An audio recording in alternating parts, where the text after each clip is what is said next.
Ya, kebetulan untuk jadwal kuliahnya sebenarnya 14.20, tetapi ya karena tanggung asar ya, tadi saya juga jam 3 ternyata baru azan, saya asar dulu tadi untuk waktu Indonesia Barat ya, Jogja.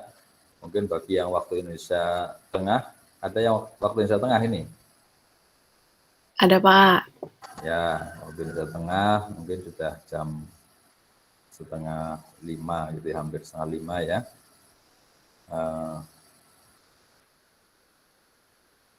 Memang apa namanya kita agak kesulitan mengatur waktu ya kalau daring begini ya. Tapi saya sebisa mungkin untuk bisa menyelesaikan gitu ya. Nanti sesuai dengan aturannya sebenarnya dari kampus itu mengarahkan supaya perkuliahan daring ini maksimal 1 jam saja ya. Tapi nanti fleksibel. Mungkin kalau 1 jam belum selesai ya kita selesaikan sedikit lagi gitu ya. Saya juga mohon maklum Anda. Kemarin pengalaman yang kemarin kelas yang C itu sampai hampir 1,5 jam ya. Jadi agak kebablasan gitu ya. Karena sulit sekali untuk 1 jam meskipun memang dari kampus diarahkan seperti itu. Jadi saya kira mohon maklum karena apa namanya kadang-kadang ketika kita berbicara itu apa namanya berkembang ya, melebar meluas gitu. Oke, saya akan mencoba fokus nanti mudah-mudahan kalau 1 jam selesai ya alhamdulillah, kalau belum ya kita lebihkan sedikit gitu ya. Baik, di awal ini saya akan memberikan pengantar dulu ya.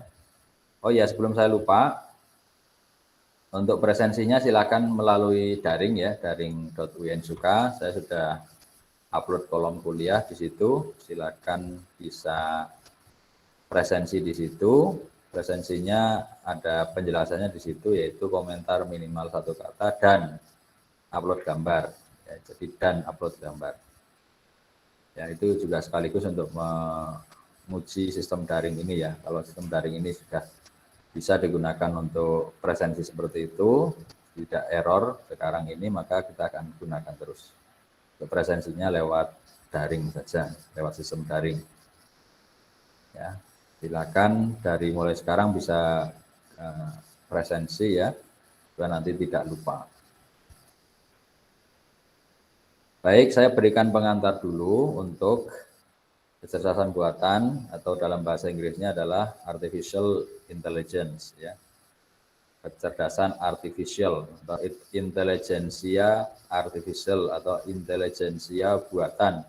Mau diterjemahkan dalam bahasa Indonesia seperti apa, monggo ya. Kalau kita menerjemahkan kecerdasan buatan, ada yang kecerdasan artifisial, ada yang intelijensia buatan, ada yang intelijensia artifisial. Monggo sukanya yang mana. Ya. Toh itu hanya terjemah gitu ya, tapi bahasa Inggrisnya artificial intelligence.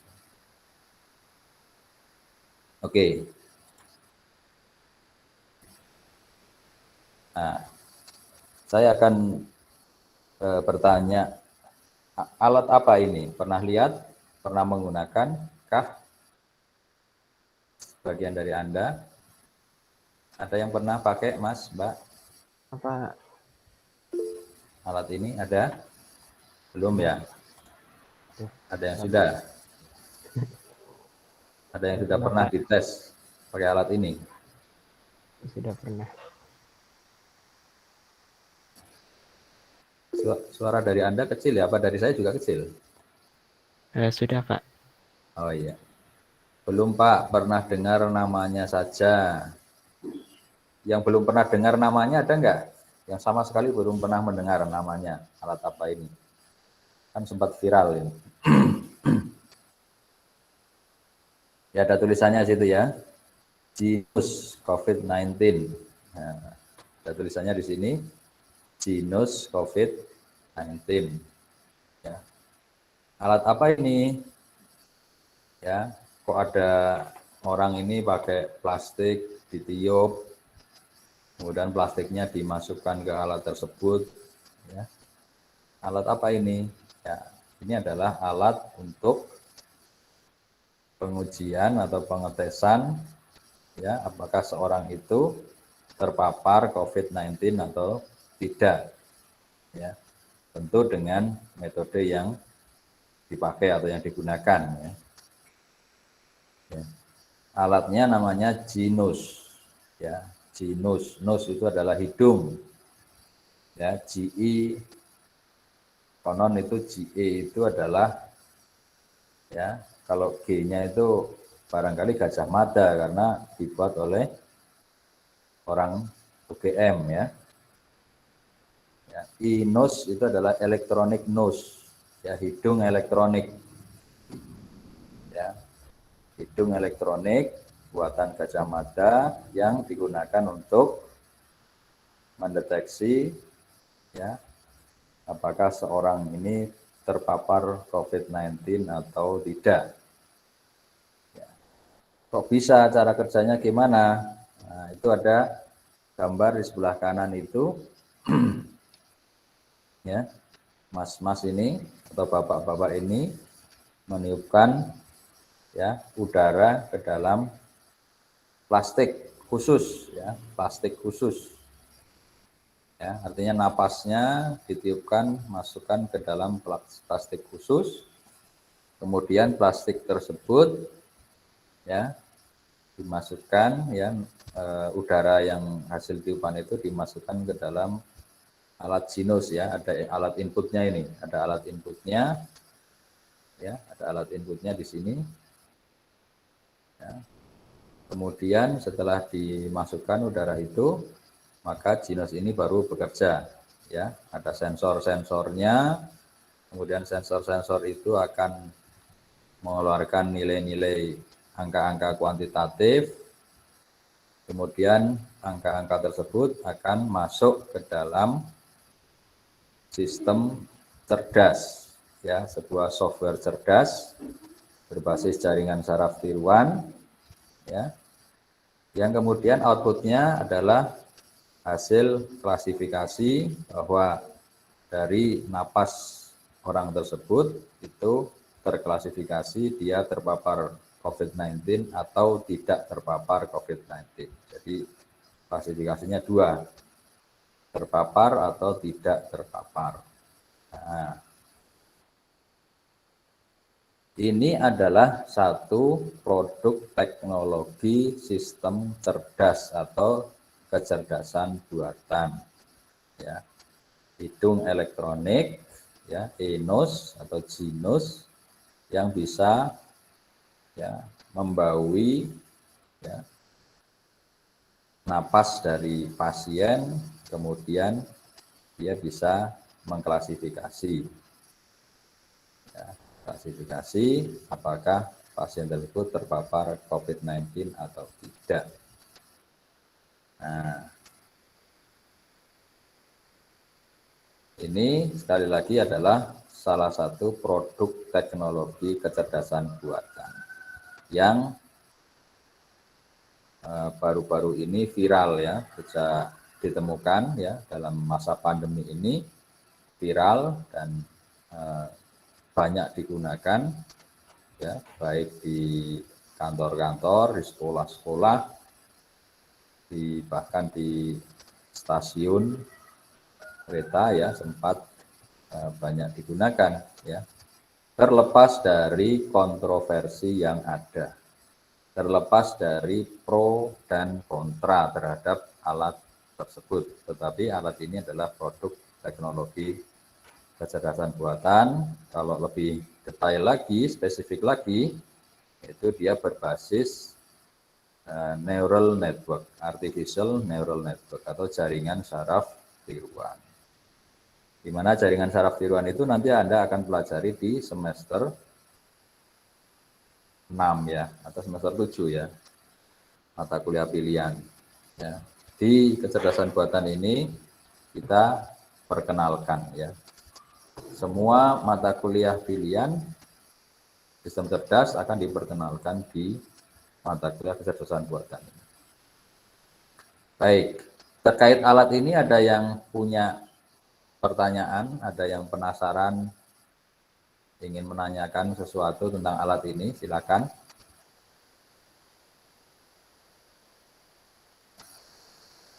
Sebelum mendengar penjelasan saya tadi, apakah sudah ada yang pernah membaca cara kerjanya dari alat ini? Ada belum? Yang membaca baik dari internet maupun dari surat kabar, ya. Ada? Belum pernah ada. Saya taunya cuman dari napas, Pak. Oh, dari inputnya dari napas gitu ya, tapi cara kerjanya belum tahu ya. Iya, Pak. Ya, oke. Inputnya memang dari hembusan napas ya, dari udara yang ditiupkan gitu ya. Oke, yang lain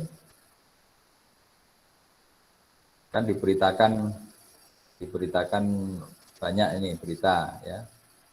Apakah ada yang membaca cara kerjanya? Oke, belum ya. Ya, jadi sekali lagi saya tegaskan bahwa alat ini bekerja dengan menggunakan sistem kecerdasan buatan. Ya, spesifiknya adalah jaringan saraf tiruan. Lebih spesifik lagi jenisnya adalah klasifikasi. Karena nanti ada klasifikasi, ada clustering, ya. Ini jenisnya yang classifier atau pengklasifikasi.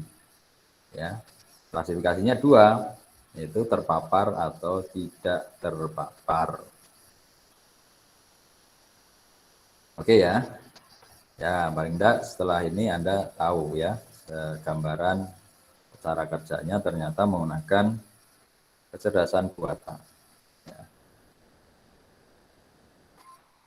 Pembuatnya siapa? Ada yang tahu? Pembuat alat ini atau penciptanya? Penemunya? Dari UGM ya, tapi namanya ada yang pernah membaca?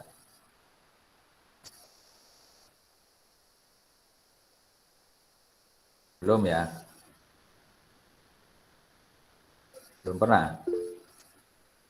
Nah, silakan jawab di chat nggak apa-apa ya. Jawab di chat nggak apa-apa, tidak harus bersuara, di chat juga boleh. Nah, komentar. Sekali lagi saya ingatkan juga presensi di ini ya.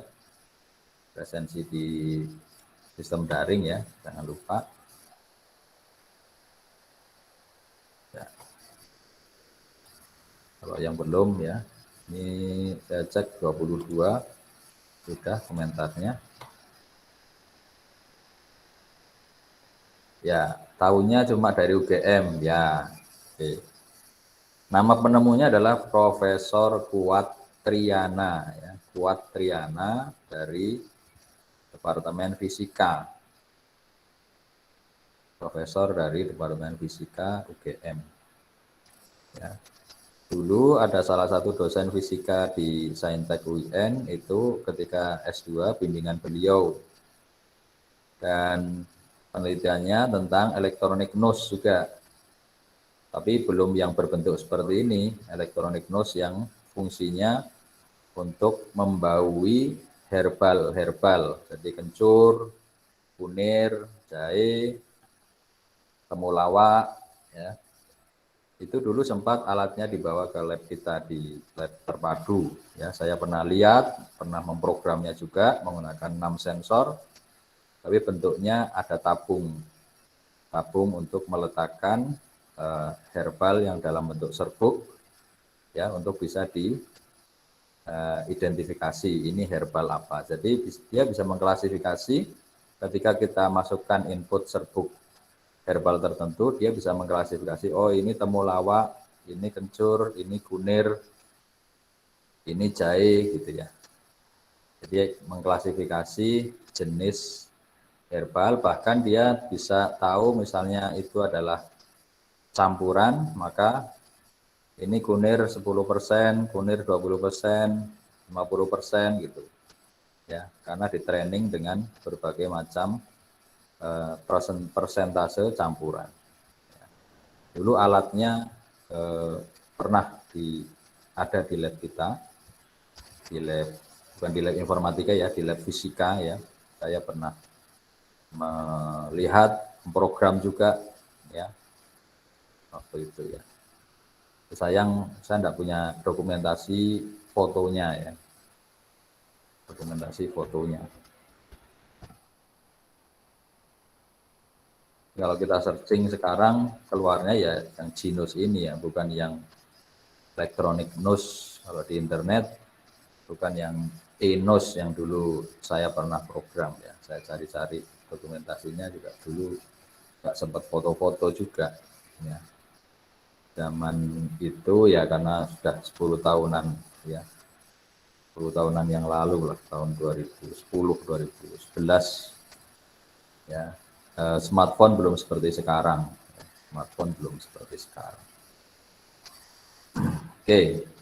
Kita lanjutkan kalau tidak ada pertanyaan tentang alat ini. Nah, apakah Anda pernah lihat ini di jalanan?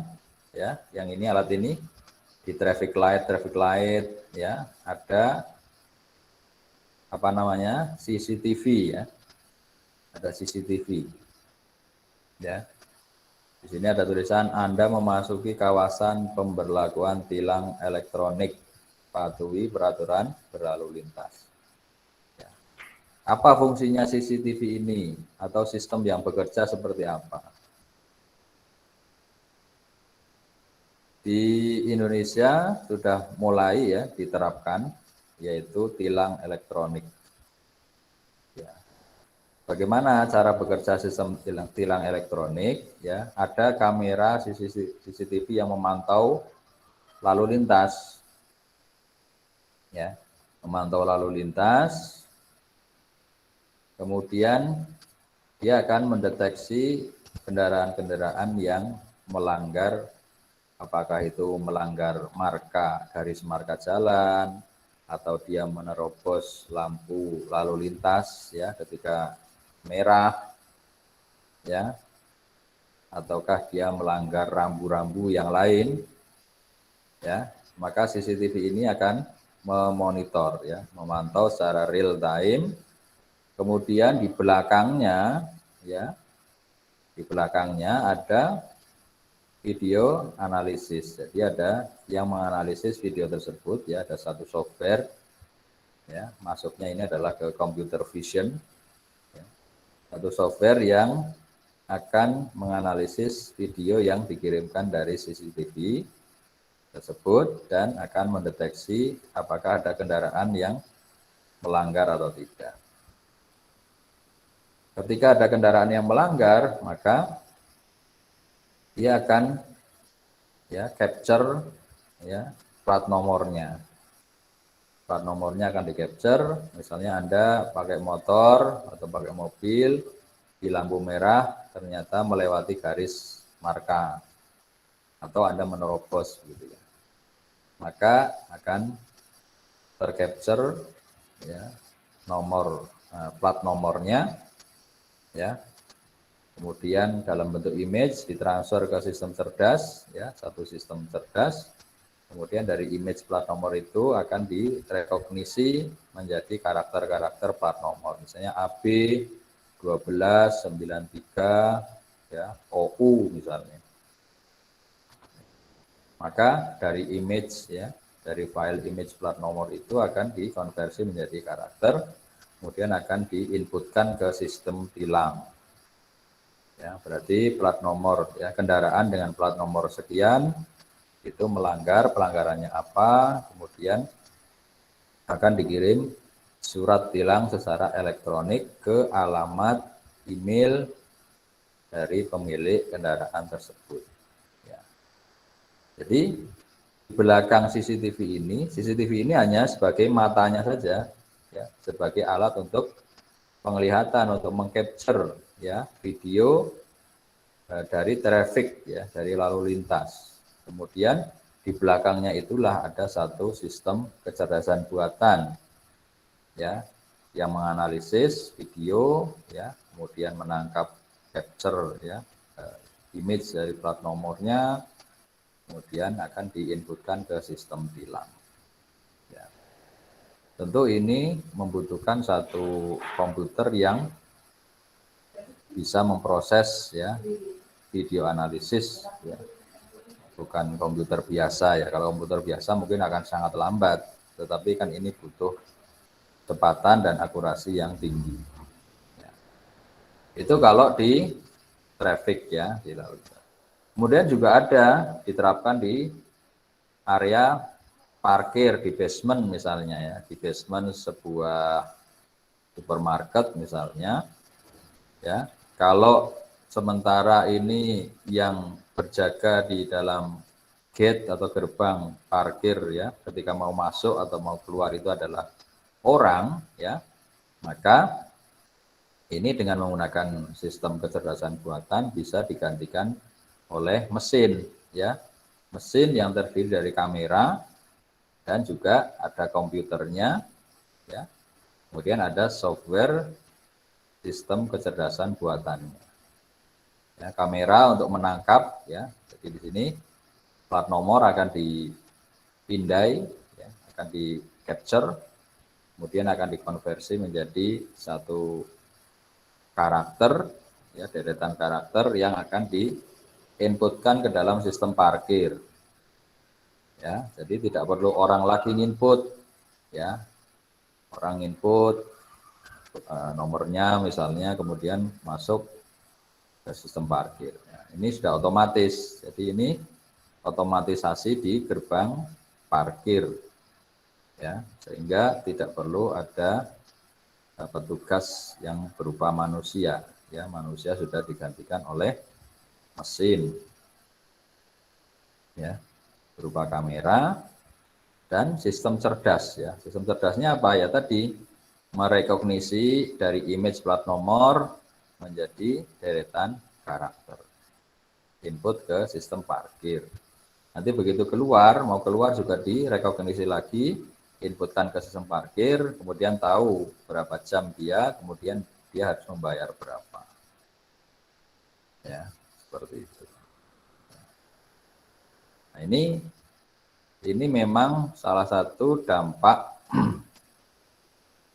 adanya artificial intelligence, ya, salah satu dampak negatifnya adalah produk-produk artificial intelligence ini akan merebut lapangan pekerjaan dari manusia, ya. Jadi akan merebut job-job, ya, position yang tadinya diisi oleh manusia kemudian digantikan oleh mesin.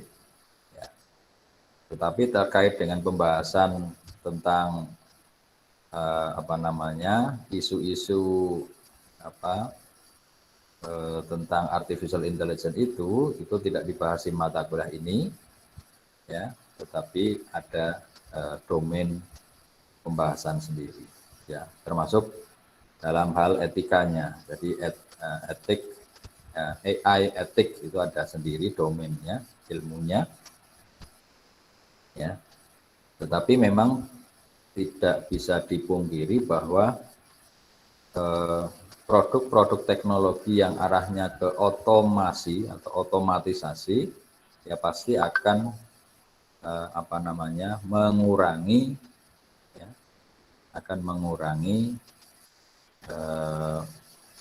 akan menggantikan gitu ya, bisa saja menggantikan posisi-posisi pekerjaan yang tadinya diisi oleh manusia.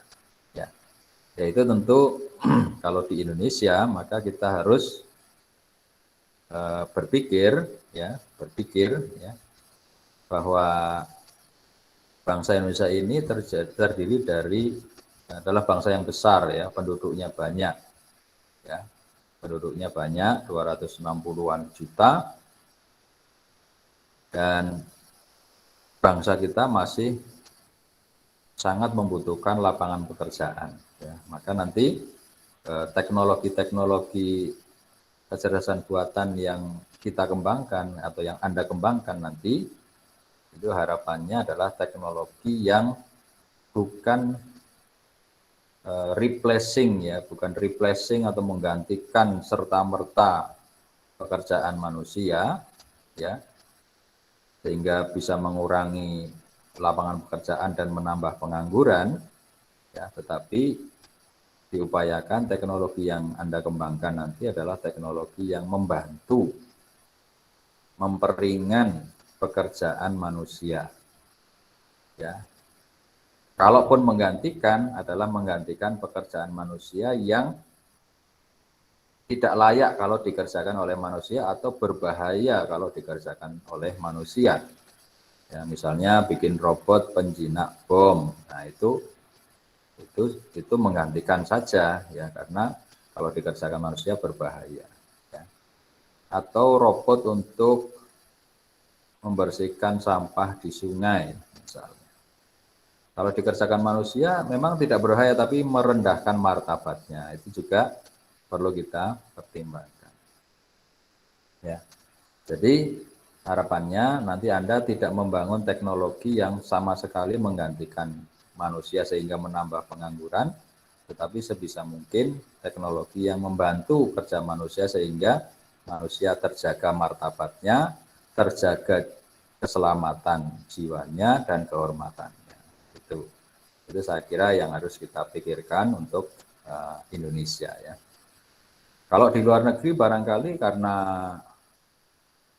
buruh atau pekerja itu mahal ya, atau karena negara maju sehingga mencari sumber daya manusia itu sulit ya, yang misalnya untuk nungguin parkir seperti ini ya mungkin sulit ya atau mahal, maka lebih mudah pakai mesin mereka ya. Tapi kalau kita barangkali kalau dengan ada otomatisasi ini akan mengurangi lapangan pekerjaan.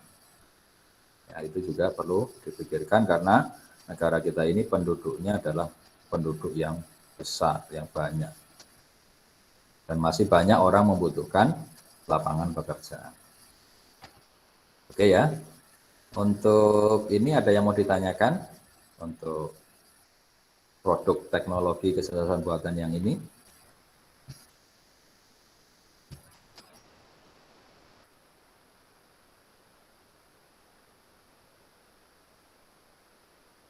Nggak ada ya? Oke, kalau nggak ada, kita lanjutkan.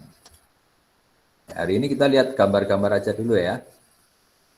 Nah, baru pengenalan ya, kita lihat gambar-gambar dulu. Nah, sedang apa ini dia ini, bapak-bapak ini yang sebelah kanan ini? Apakah sedang bercermin? Sedang selfie, Pak. Selfie. Sedang selfie ya, atau store muka ya? Ya, ya, ya sedang absensi ya betul ya. Bisa presensi, bisa juga dia selain presensi dia mau buka pintu ya, mungkin ya pintunya itu perlu dibuka dengan mengenali wajahnya dulu ya. Jadi bapak-bapak ini atau mas-mas ini tidak sedang bercermin, tetapi dia sedang men-scan wajahnya ke dalam alat ya, dalam alat ini yaitu alat presensi ya, pokoknya alat pemindai wajah gitu ya, pemindai wajah yang menggunakan teknologi namanya face recognition. Jadi wajah bapak-bapak ini akan di-scan, kemudian dengan sistem cerdas ya face recognition dia akan diambil fitur-fiturnya dari wajah tersebut, kemudian akan direkognisi ini wajah siapa. Tentu akan direkognisi dengan knowledge atau database yang sudah dimiliki. Ya, semua karyawan dari perusahaan tersebut sudah disimpan ya, data wajahnya di dalam mesin. Ya. Kemudian akan menghasilkan ya keputusan apakah dia termasuk karyawan dari perusahaan ini atau bukan, atau mungkin tamu juga bisa ya, tamu yang sudah diberikan hak akses ya. Kemudian dari alat ini bisa nanti follow up-nya adalah presensi, kehadiran, atau follow up-nya adalah selain kehadiran juga apa namanya membuka pintu, misalnya di samping ini mungkin ada pintunya gitu ya, dia setor muka gitu, lalu kunci pintunya yang elektronik itu kemudian membuka, dia bisa masuk ya, atau sekedar presensi saja. Jadi setelah face recognition ini mau digunakan untuk apa itu urusan lain. Itu sudah bukan sistem cerdas ya. Sistem cerdasnya adalah pada face recognition-nya, pengenalan wajahnya. Ya. Jika ternyata setelah di-scan wajahnya ternyata tidak termasuk dalam orang-orang yang mempunyai hak akses untuk masuk perusahaan, maka dia akan tidak bisa, ya, misalnya tidak presensi, bukan presensi, dan tidak bisa membuka pintu. Ya. Nah, itu yang sebelah kanan. Kemudian yang sebelah kiri, nah, sebelah kiri ini ada ya presensi juga ya, alat presensi yang masih ada fingerprint scannernya ini, ya, ada fingerprint scannernya. Jadi scanner sidik jari. Ya, yang sekarang sudah kiamat alat-alat seperti ini ya. Kenapa saya katakan kiamat? Karena sekarang alat seperti ini tidak boleh dipakai sejak COVID-19 ini menyebar. Ya. Sejak pandemi COVID-19, alat-alat seperti ini, ya, di mana dia bekerjanya adalah harus menempelkan, ya, ujung jari, baik itu jari maupun telunjuk atau jari manapun, itu yang dipakai bersama. Alat ini sudah kiamat karena apa? Karena sekarang tidak boleh digunakan karena berpotensi menyebarkan virus COVID-19. Ya. Jadi yang bekerja dengan cara fingerprint scanning ini sudah tidak boleh. Ya. Barangkali nanti kalau sudah reda pandeminya, sudah hilang corona betul-betul, mungkin bisa saja dipakai lagi, bisa saja ya. Tapi saat ini sudah kiamat alat-alat seperti ini. Kecuali yang hibrid, ya. Hibrid itu sekaligus selain fingerprint scanner, dia juga punya face recognition, ya. Face recognition di sini ya. Jadi dia juga bisa mengenali wajah, ya. Jadi fingerprint scannernya tidak digunakan, tetapi face recognition-nya ini yang digunakan untuk presensi, sehingga masih bisa digunakan alat ini. Yang bagian fingerprint scannernya ini ditutup, tidak boleh digunakan karena digunakan bersama berpotensi akan menularkan, ya, menyebarkan virus COVID-19. Ini juga adalah satu teknologi kecerdasan buatan, ya, pengenalan wajah. Itu termasuk dalam biometrik, ya, teknologi biometrik. Yang wajah, nanti ada juga yang biometriknya sampai pada apa namanya itu mata, ya, yang scan matanya, gitu ya. Nah ini bentar saya ambil minum dulu.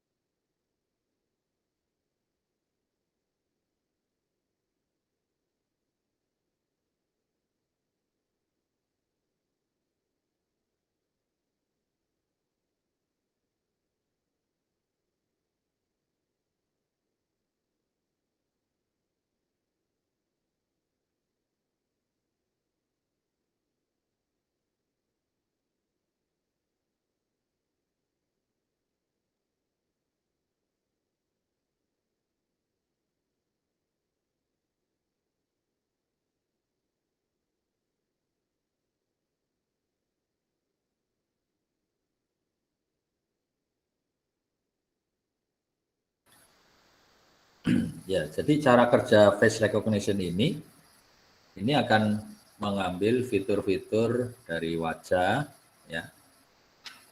Kemudian dengan algoritma jaringan saraf tiruan juga dia akan bisa mengklasifikasi wajah, ya. Kan bisa mengklasifikasi wajah tersebut itu wajahnya siapa dibandingkan dengan yang sudah tersimpan dalam database. Ya. Kemudian ada pertanyaan dengan face recognition? Belum ya? Kalau ada pertanyaan diinterupsi saja, bisa lewat chat. Nah, kemudian ini, pernah ditanya begini di dalam smartphone Anda? Siapa yang belum pernah ditanya begini? Pernah, Pak. Pernah ya, Mas Ramadan ya? Ya, ini sebenarnya fiturnya apa sih ini? Fiturnya Google Photos ya. Ya, fiturnya Google Photos. Jadi Google itu punya satu fitur untuk mengelompokkan foto-foto dari rekan-rekan atau teman-teman kita yang kita simpan di dalam smartphone. Ya. Nah, pertanyaan ini akan ditanyakan oleh Google manakala sistem AI-nya Google itu ya ini ragu-ragu dengan wajah yang sebelah kanan ini. Ya. Yang sebelah kiri dia sudah recognize. Ya, ini adalah merupakan acuannya ya sebelah kiri. Yang kanan ini dia tanyakan apakah yang kanan ini adalah orang yang sama dengan yang kiri. Ya. Karena dia akan menghadapnya tidak persis ke depan. Ya, foto yang sebelah kanan ini adalah foto yang kalau bahasanya biasanya foto yang noise gitu ya. Jadi dia foto wajah tapi menghadapnya tidak ke depan sehingga akan berbeda dengan acuannya. Dengan yang acuannya itu biasanya foto menghadap ke depan. Sehingga ini perlu dilakukan retraining. Jadi ini Google Photos ini menanyakan ini kepada Anda itu untuk melakukan retraining ya, mentraining ulang ya sistem cerdasnya ya. Apakah foto sebelah kanan ini sama orangnya dengan sebelah kiri? Kalau Anda jawab ya, same, maka yang sebelah kanan ini akan diklasifikasi ya dengan orang yang sama di sebelah kiri. Jadi misalnya namanya Santi misalnya. Oh, ini ternyata fotonya Santi juga toh kalau Anda jawab sama gitu ya. Tapi kalau Anda jawabnya different, beda, maka di Google Photos ini akan menyimpulkan bahwa ini bukan fotonya Santi gitu ya, misalnya begitu ya. Jadi ini adalah dalam rangka retraining. Kalau sudah Anda jawab iya, maka si foto sebelah kanan ini akan masuk ke dalam folder yang sama, ya, kelompok yang sama dengan foto yang sebelah kiri. Sehingga dia bisa direkognisi dengan tepat. Kadang-kadang ini terjadi ketika misalnya Anda menyimpan foto-foto teman Anda yang sejak baru masuk UIN misalnya, itu kan terjadi 2 tahun yang lalu ya, 2019. Kemudian sudah lama nggak menyimpan foto, kemudian ada foto lagi teman Anda masuk ke dalam smartphone Anda. Ya. Kemudian Google ketika akan mengelompokkan, dia bingung ya, karena ternyata 2 tahun perbedaannya sudah sangat signifikan misalnya dari wajahnya. Ya. Sudah sangat signifikan, maka dia akan tanyakan ulang. Sebenarnya ini sama enggak sih? Ya sebenarnya si Google ini sebenarnya sudah cukup cerdas karena sudah menanyakan ya foto sebelah kanan ini dengan yang paling mirip ya. Yang paling mirip itu kan yang ditanyakan. Ya. Tinggal memastikan saja sebenarnya. Jadi ini membutuhkan bantuan dari user juga untuk memvalidasi ya. Untuk melakukan validasi, sehingga nanti sistem cerdasnya Google itu lebih valid lagi. Ya, tentu di sini Anda harus menjawab jujur supaya sistem cerdasnya juga akan valid ya. Kalau Anda main-main, misalnya sebenarnya sama satu orang, Anda jawab tidak, different gitu ya, nanti akan kacau sistem cerdasnya karena dia akan melatih data yang tidak valid. Jadi ini adalah juga merupakan satu produk ya, teknologi kecerdasan buatan. Ya sebenarnya basisnya adalah face recognition juga ini. ya, cuman beda penerapan, ya. Mungkin setiap saat Anda sebenarnya gunakan, tetapi Anda tidak sadar ya bahwa itu adalah sebenarnya produk kecerdasan buatan. Ya, meskipun beberapa, nanti saya share ya ininya, beberapa kejadian yang tidak menyenangkan itu juga pernah terjadi kepada sistem AI-nya dari Google maupun dari Facebook ya. Nanti saya share.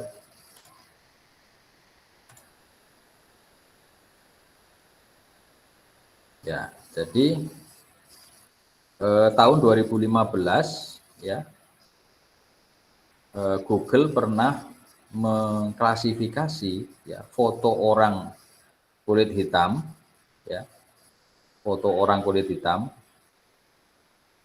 itu dengan klasifikasinya masuknya gorila, ya, dan itu sangat menuai protes, ya, karena dianggap rasis, gitu ya, sangat menyinggung ras kulit hitam, gitu ya, karena diklasifikasi oleh sistem AI-nya Google itu sebagai gorila, gitu ya. Ya, akan saya share.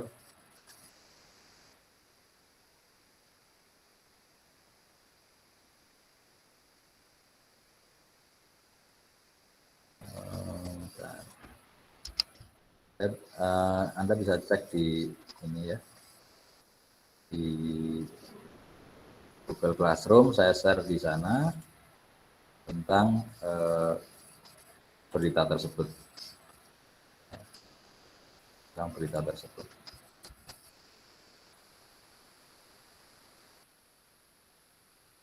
Oke.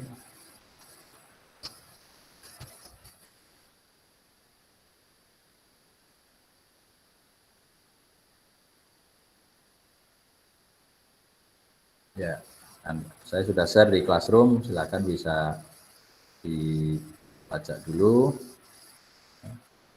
Dan juga yang dari Facebook sudah akan saya share. Facebook juga sama, pernah mengalami kejadian tersebut, ya. Jadi kalau Facebook melabeli orang kulit hitam itu dengan primata. Nah, ini juga sama-sama merupakan bias ya, merupakan bias dari sistem kecerdasan buatannya dari Facebook yang efeknya sangat fatal ya, menuai protes dari orang-orang kulit hitam. Kenapa terjadi seperti itu? Ya karena memang data yang digunakan untuk mentrainingkan itu bias juga, artinya data yang ditrainingkan itu didominasi oleh orang-orang berkulit putih, sehingga orang-orang berkulit hitam itu tidak terrecognize sebagai manusia, ya, bahkan malah terrecognize sebagai gorila dan primata. Itu sungguh-sungguh sangat menyedihkan ya. Tahun 2015 Google dan untuk Facebooknya tahun berapa saya lupa. Silakan bisa dibaca. Sudah saya share di Classroom. Nah, kita lanjutkan. Nah, kalau ini apa? Ada yang tahu? Ya, kok bisa lepas tangan begitu? Mobil apa ini? Merek apa ini? Kelihatan ya. Ada yang tahu mobil merek apa ini? Nah, Tesla ya. Karena di sini ada tulisannya tesla.com. Ya, betul. Ini adalah mobil produk dari Tesla. Ya, kenapa orangnya itu bisa lepas tangan? Ya, dia tidak memegang kemudi, tidak menginjak gas, ya, dia hanya duduk saja seperti penumpang, tapi mobilnya berjalan. Ini adalah mobil yang dikembangkan oleh Tesla, yaitu autonomous car, ya, ya punyanya Elon Musk, ya, Pak Elon, mobilnya Pak Elon Musk. Jadi ini adalah autonomous car atau sebutan lainnya biasanya adalah self-driving car atau sebutan lainnya adalah driverless car. Ya. Jadi mobil otomatis atau mobil yang bisa ya, self-driving car yang bisa menyetir sendiri atau driverless car, ya mobil tanpa supir. Ya, mobil tanpa supir. Nah, ini adalah juga produk kecerdasan buatan yang lebih kompleks lagi ya. Kompleks sekali ini. Ya. Kenapa mobil ini bisa berjalan secara otomatis tanpa disupir? Karena dia memiliki kamera yang berfungsi untuk men-scan ya, meng-capture situasi di sekitar mobil tersebut, baik depan, belakang, samping, kanan, kiri ya. Sehingga dia bisa juga mendeteksi di depannya apakah ada kendaraan lain, mobil, ya, termasuk kecepatannya berapa. Kemudian dia juga bisa membaca ya di sebelah kanan ini adalah view, ya sebelah kanan ini adalah view dari sistem cerdasnya ini. Ini bisa mendeteksi jalan, jadi dia garis marka jalan itu bisa dia deteksi, ya.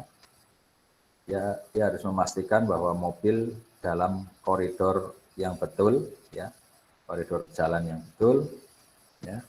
Kemudian dia juga mendeteksi di depan ada mobil, kemudian ada rambu-rambu di sebelah kiri, ada orang. Ya, kemudian termasuk pohon-pohon itu juga bisa di recognize ya.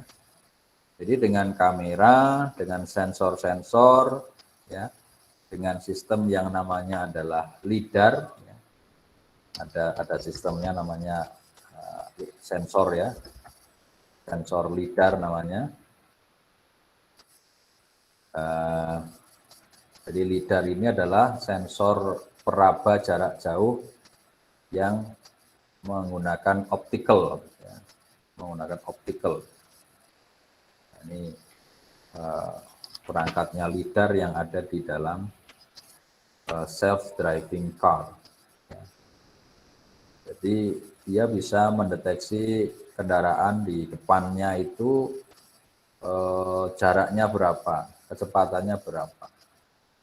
Ya, itu dengan LiDAR. Ya. LiDAR, tulisannya biasa aja LiDAR. Ya, tulisannya LiDAR. Anda nanti bisa cek ya, bisa browsing. Ya. Jadi sistem kecerdasan buatan yang membuat mobil ini bisa kemudian otomatis mengemudi sendiri, ini kompleks ya. Jadi computer vision ya, computer vision itu penglihatan komputer ya, jadi dari situasi yang ditangkap oleh kamera, kemudian dia dia analisis, kemudian dia bisa memperoleh informasi dari situ. Ya. Jadi di dalam disiplin informatika itu ada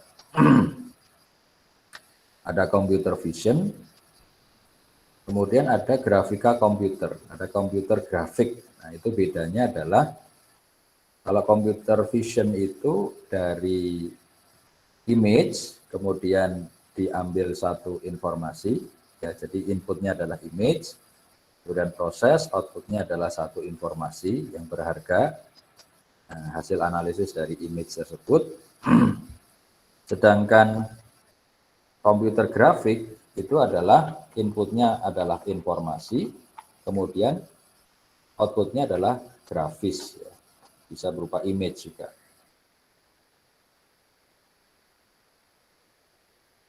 Nah, di dalam computer vision ini, komputer grafik itu juga penting.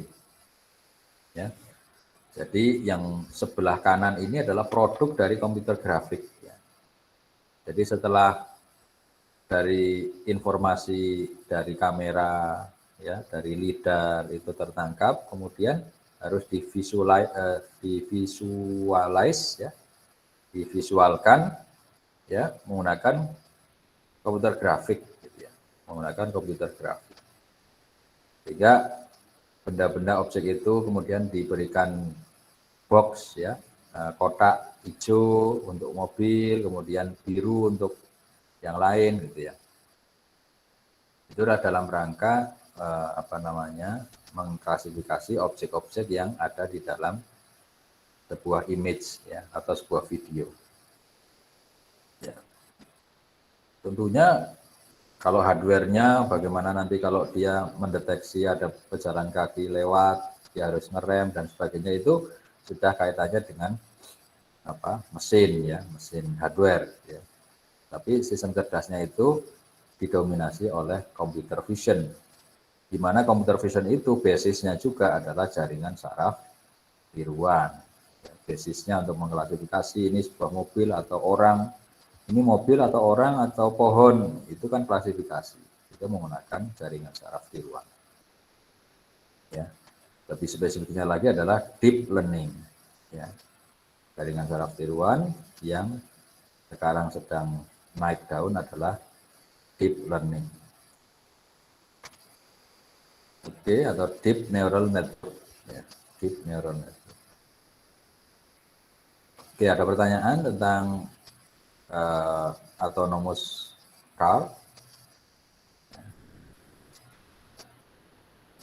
Oke, kalau tidak ada kita lanjut. Nah, ini juga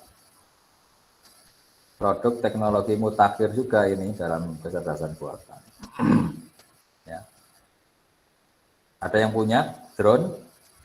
Ada yang senang mainan atau punya? Ada enggak, Mas, Mbak? Barangkali ada yang senang, kalau dulu mungkin mobil-mobilan pakai remote, sekarang mainannya drone. Gitu. Nah, kok belum punya ya? Ya, mahal. Ya beli yang murah.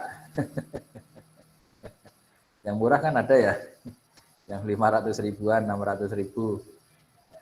Tapi nanti ada angin besar ke bawah angin.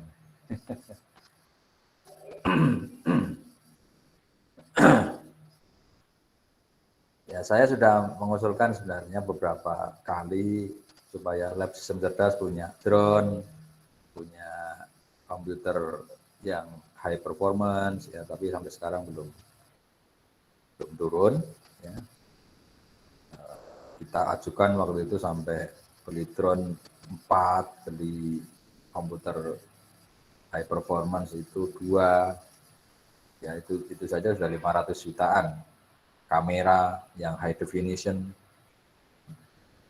ya, tujuan saya ya kalau ada barangnya itu kita bisa gunakan untuk belajar, ya, bagaimana memprogram drone, ya. Program drone ini sebenarnya tidak sulit, ya, tidak sulit memprogram drone ini. Kalau hanya sekedar terbang, naik, maju, mundur, belok kanan, belok kiri, terus turun, itu enggak sulit. Ya. Yang sulit adalah bagaimana drone ini bisa otonomos. Otonomos artinya sekali kita program, dia dilepas bisa terbang sendiri, tinggal kita setting saja source-nya dari mana, destination-nya kemana, dia akan berjalan sendiri berdasarkan path atau trajektorinya, ya, yang dia dia hasilkan, ya, yang tentunya ini adalah dari sistem cerdas. Ya. Jadi autonomous drone ini ya sama dengan autonomous car tadi. Dia harus punya kamera, kemudian dia harus bisa menganalisis keadaan sekitar, ya, menangkap image-image di depannya, di samping kanan kirinya, di belakangnya juga, mungkin. Kemudian dianalisis, apakah ada rintangan enggak di depan. Kalau ada pohon dia harus berbelok, ya, ke kanan atau ke kiri. Kalau terlalu rendah dia harus naik, gitu dan sebagainya. Lalu dia harus membaca peta, ya, location based system untuk bisa sampai kepada tujuan. Ya. Jadi produk-produk semacam ini tidak lama lagi akan betul-betul hadir, ya, di sekitar kita, yaitu pengantar makanan ini menggunakan drone, ya, dari penjual pizza kemudian mengantar ke customer itu menggunakan drone, ya. Jadi tidak lagi pakai manusia, ya, gunakan drone, tidak kena macet, ya, cepat. Ya, tetapi ya tadi dia akan menggantikan, ya, pekerjaan-pekerjaan yang tadinya diisi oleh manusia. Tentu akan sedikit banyak akan menyebabkan yang tadinya menjadi pengantar makanan, ya, orang-orang yang bekerja sebagai driver food, gitu ya, entah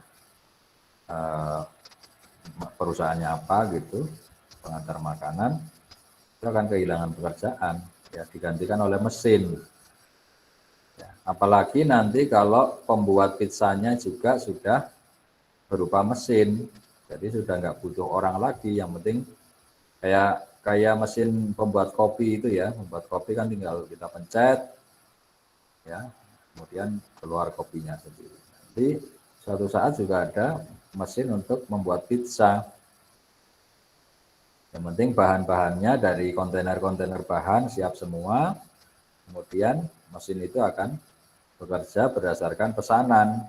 Jadi kalau Anda pesan lewat aplikasi, langsung ditangkap oleh mesin, dibaca oleh mesin, ya, berapa pesanannya, kemudian dibuatkan, kemudian yang mengantarkan autonomous drone ini. Sehingga manusianya sudah kehilangan banyak pekerjaan itu. Ya, pembuat pizzanya, ya, nganggur, pengantarnya juga nganggur, ya. Tapi ini adalah satu kemajuan teknologi kecerdasan buatan yang sekali lagi kalau untuk di negara kita, ya, kita harus mempertimbangkan hilangnya lapangan pekerjaan, ya. Kecuali memang ada peluang lapangan pekerjaan yang lain yang membutuhkan banyak orang yang bisa untuk merelokasi orang-orang yang kehilangan pekerjaan akibat adanya produk teknologi yang otonomos, ya, otonomos seperti ini. Jadi manusianya tinggal di rumah saja, yang bikin mesin, yang antarkan mesin, ya, sudah enak sekali, ya, sudah hampir mirip dengan di surga. Katanya kalau di surga kan makanan datang sendiri. Oke, ada pertanyaan dengan autonomous drone? Ternyata waktunya sudah jam 4:15 ya. Masih banyak padahal gambarnya nanti. Kalau ini pernah pakai, ya, sering, ya. Ada yang belum pernah pakai ini? Google Assistant? Atau masih ketik-ketik kalau Anda searching? Ya, Google Assistant ini kan kita bisa tinggal bersuara, mencari apa gitu, ya, kemudian dia akan menjawab, ya, memberikan informasi dalam teks dan juga suara. Ini juga produk teknologi kecerdasan buatan yang basisnya adalah natural language processing, pemrosesan bahasa alami. Itu juga ada mata kuliah pilihannya. Jadi jaringan saraf tiruan ada mata kuliah pilihan, natural language processing, ya, ada mata kuliah pilihan, ya. Pembelajaran mesin, ya, mesin learning itu juga ada mata kuliah pilihan, ya. Jadi ini natural language processing. Jadi mesin bisa mengenali bahasa alami. Bahasa kita kan, bahasa Indonesia kan Ya, bahasa alamiah kita kan bahasa Indonesia. Kok si Google-nya kok Google Asistennya kok tahu ya kita ngomong pakai bahasa Indonesia. Misalnya kita Google carikan misalnya atau Google berapa suhu udara saat ini. Ya, Google akan menjawab. Ya, dia bisa memahami bahasa kita, kemudian dia mengquery informasi yang kita ingin ketahui, yang kita tanyakan tadi. Itu adalah natural language processing. Ya. Kemudian saya percepat saja ini. Nah ini, ada yang tahu alat ini apa? Ngomong sama siapa dia ini? Bapak-bapak ini kok ngomong sama speaker? Ya. Home assistant ya, Mas Ramadan ya. Home assistant. Ya. Ya. Ini bukan speaker ya, tapi dia merupakan produk AI. Dia mengenali bapak-bapak ini ngomong apa, dia kemudian bisa mengenali dan bisa menjawab. Ya. Mengenali dan bisa menjawab, bahkan kalau disambungkan ke alat tertentu, dia bisa menyalurkan perintah dari kita itu ya, ke alat tertentu. Ya. Seperti ini ya, Amazon Alexa. Ya. Kita ngomong ke Alexa-nya ini, kemudian Alexa akan meneruskan ke satu mesin, ya, menghidupkan lampu, menghidupkan kipas angin, atau mematikannya, gitu ya. Ini adalah satu produk kecerdasan buatan juga yang basisnya adalah natural language processing juga, karena bisa mengenali bahasa alami kita. Ya. Walaupun kita berbicara dengan struktur yang berbeda-beda, dia tetap bisa mengenali. Ya. Struktur kalimat dari seorang dengan orang lain itu kan berbeda-beda, sama-sama bahasa Indonesia, tetapi ya apalagi kita sering bertutur bahasa Indonesia itu tidak baku, tapi Google Assistant kok tetap bisa mengenali, ya. Amazon Alexa ini juga tetap bisa mengenali. Nah itu canggihnya sistem pemrosesan bahasa alaminya itu sudah secanggih itu. Sudah secanggih itu. Jadi sudah sampai bahasa tidak baku pun bisa dikenali. Artinya yang ditrainingkan itu sudah sangat lengkap. Oke. Nah, kemudian ini apa? Apakah mereka sedang melayani customer? Si robot-robot ini? Ya, mereka adalah call center masa depan. Ya. Jadi ke depan call center ini, kalau sekarang ini masih manusia, ke depan itu sudah mesin. Ya, bahkan sekarang juga sudah sebenarnya ya. Ya, call center itu sebenarnya yang jawab adalah mesin. Ya. Jadi kalau kita ke call center perusahaan-perusahaan komunikasi, ya, itu dijawabnya oleh mesin. Nah, call center yang berupa mesin itu akan mencapai puncak kecanggihannya itu jika customer itu tidak bisa membedakan apakah ini dijawab oleh mesin ataukah ini dijawab oleh manusia. Ya, jika sampai tahap itu customer tidak bisa membedakan, maka itu sudah merupakan puncak kecanggihan dari customer service yang berupa mesin ini. Jadi kalau Anda tanya, kemudian dia tidak lama menjawab, dan struktur kalimatnya juga bagus, gitu ya. Tidak terlihat seperti mesin.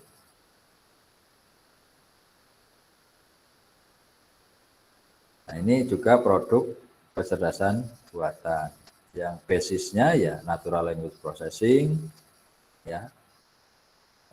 Setelah itu ya kalau terkait dengan call centernya ya dia tetap mempunyai batasan domain ya. Jadi semua sistem kecerdasan buatan itu dia selalu punya domain spesifik. Dia bekerja pada domain apa. Ya. Jadi seperti tadi Ginos itu ya hanya untuk mengenali, mengklasifikasi COVID-19 atau tidak COVID-19. Digunakan untuk mengenali herbal ya nggak bisa, ya, karena domain spesifik. Dikenali untuk mengenali penyakit TBC misalnya nggak bisa. Termasuk yang call center ini juga. Call center ini ya dia domainnya apa. Kalau mesin di set untuk pengetahuan-pengetahuan tentang satu misalnya Telkom misalnya. Ya, dia hanya melayani, dia hanya diberi pengetahuan tentang informasi-informasi tentang Telkom saja. Ya. Atau misalnya kita bikin chatbot ya, atau nama lainnya chatbot ya. Bikin chatbot untuk UIN Sunan Kalijaga misalnya. Jadi kalau ada customer atau calon mahasiswa atau orang tua mahasiswa telepon, itu yang jawab mesin, ya, yang jawab mesin. Mau bertanya tentang informasi UIN apa, ya, itu Anda bisa membuat, ya, misalnya skripsinya membuat chatbot, ya, atau customer service, ya, berupa mesin. Ya, tentang domainnya misalnya tentang UIN Sunan Kalijaga atau yang lebih skopnya lebih kecil lagi misalnya tentang Fakultas Sains dan Teknologi. Ya, jadi semua sistem kecerdasan buatan yang sekarang ada itu semuanya adalah domain spesifik ya, spesifik pada domain tertentu. Nah, ini recommender system, ini juga produk kecerdasan buatan. Kalau Anda buka YouTube, Anda akan disuggest, direkomendasikan membuka video-video tertentu berdasarkan profil Anda. Jadi kalau Anda senangnya buka video pengajian, maka Anda akan disuggest, akan direkomendasikan video-video pengajian.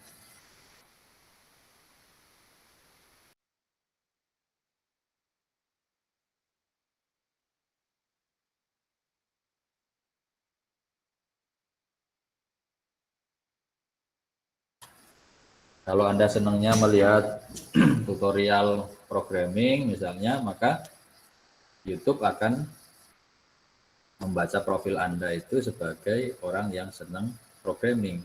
Maka tutorial-tutorial programming, video-video tutorial yang ada itu akan direkomendasikan untuk Anda. Jadi itu adalah recommender system. Ya, ini bekerja menggunakan metodenya adalah profile matching. Jadi pencocokan profil dari pengguna, ya, kemudian akan disuggest dengan video-video yang tepat sesuai dengan profil pengguna tersebut. Kemudian,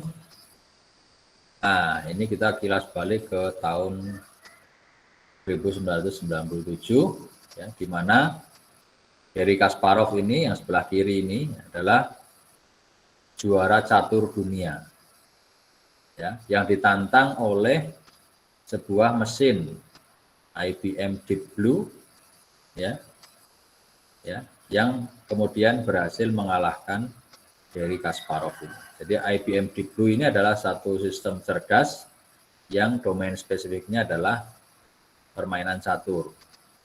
Jadi orang yang sebelah kanan ini bukan ahli catur, tapi dia hanya menjalankan apa yang dijalankan oleh Garry Kasparov ini, diinputkan ke dalam komputer, sistemnya Deep Blue, IBM Deep Blue. Kemudian outputnya dari IBM Deep Blue, kemudian dia jalankan di caturnya. Jadi yang sebelah kanan ini bukan orang ahli catur, ya, dia mungkin ahli programmingnya gitu ya. Dia pembuat IBM Deep Blue-nya, mungkin salah satu programmernya. Ya, walhasil IBM Deep Blue berhasil mengalahkan Garry Kasparov. Disitulah terbukti bahwa mesin cerdas atau kecerdasan buatan itu sudah bisa melampaui, ya performance dari manusia, ya, sehingga saat itu ya kemudian IBM Deep Blue menjadi sangat terkenal. Ya.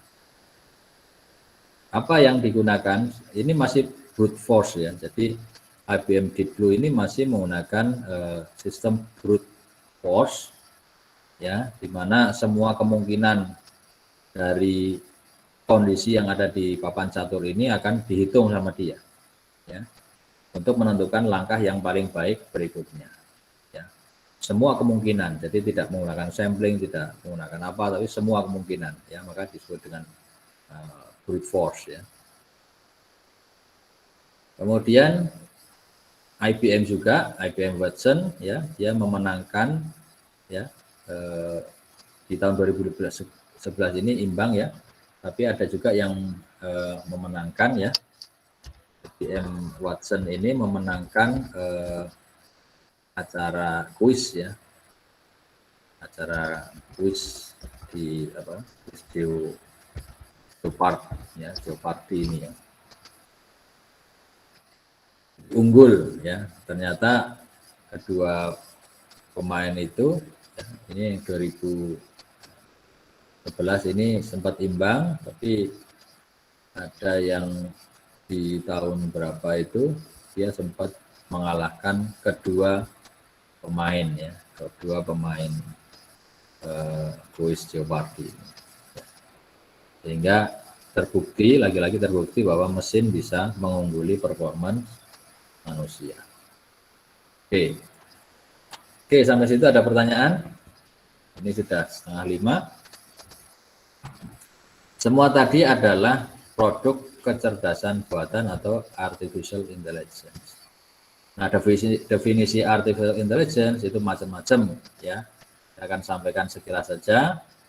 Ya, ada yang mendefinisikan IBM ini mendefinisikan artificial intelligence leverages computers and machines to mimic the problem solving and decision making capabilities of human mind.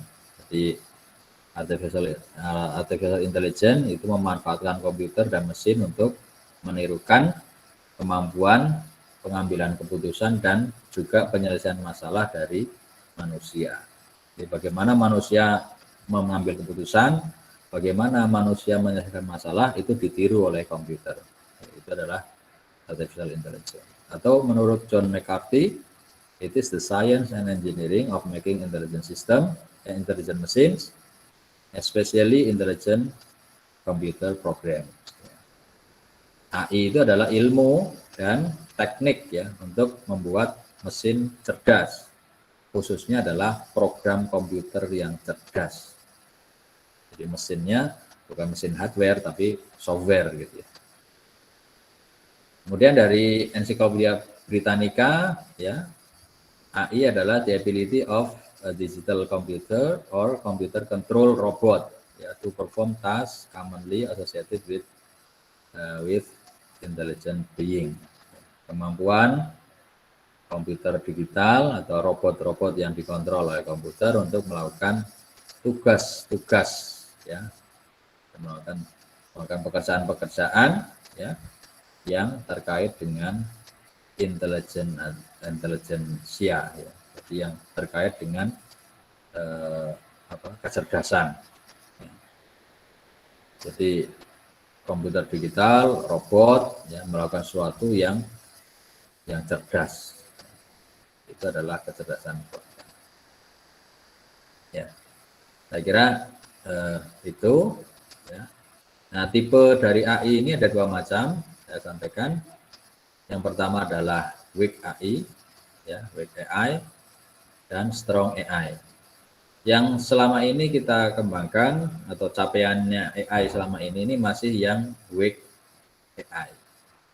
Jadi AI yang train and focuses, yang fokus to perform specific task. Dia masih domain spesifik. Ya, ke depan mungkin ya secara teori bisa saja nanti manusia bisa mengembangkan strong AI, yaitu AI yang betul-betul bisa menyamai manusia. Kecerdasannya menyamai manusia. Dia mempunyai self-aware consciousness, kesadaran pribadi, dia mempunyai kemampuan untuk solve problem, untuk belajar, kemudian juga untuk merencanakan masa depan. Ya. Atau dalam bahasa lain, strong AI ini adalah sampai tahap super intelligence. Jadi mesin-mesin sudah sangat cerdas sehingga kecerdasannya mengungguli kecerdasan manusia. Ya, sehingga di dalam film fiksi itu kan ada ya robot-robot kemudian malah menginvasi manusia. Karena robot-robot itu sudah memiliki intelijensia yang super atau super intelligence. Ya, itu yang juga dikhawatirkan oleh para ilmuwan AI bila mana nanti terjadi super intelligence, ya mesin-mesin itu punya kecerdasan yang super, kemudian berbalik mesin-mesin itu yang kemudian membahayakan manusia, apalagi robot-robot yang humanoid yang berupa robot-robot tentara yang saat ini sudah mulai dikembangkan di Amerika sana. Saya kira untuk pengantar itu saja. Mohon maaf ternyata 1 jam juga tidak bisa selesai. Kalau ada pertanyaan saya persilakan. Saya ingatkan lagi yang belum presensinya di sistem daring ya. Bagi yang belum. Ada pertanyaan? Nanti slide-nya ini saya upload di Classroom. Kalau tidak ada, saya akhiri sekian dulu untuk pengantar. Terima kasih sudah hadir. Semoga kita sehat-sehat semua. Mohon doa juga kami dosen didoakan juga sehat-sehat semua. Mudah-mudahan pandemi COVID segera berakhir, kita bisa kembali tatap muka di kampus kita tercinta UN Sunan Kalijaga. Terima kasih. Mari kita akhiri dengan baca hamdalah. Alhamdulillahirabbil alamin. Assalamualaikum warahmatullahi wabarakatuh. Waalaikumsalam. Terima kasih, Pak. Terima kasih semuanya. Pamit ya.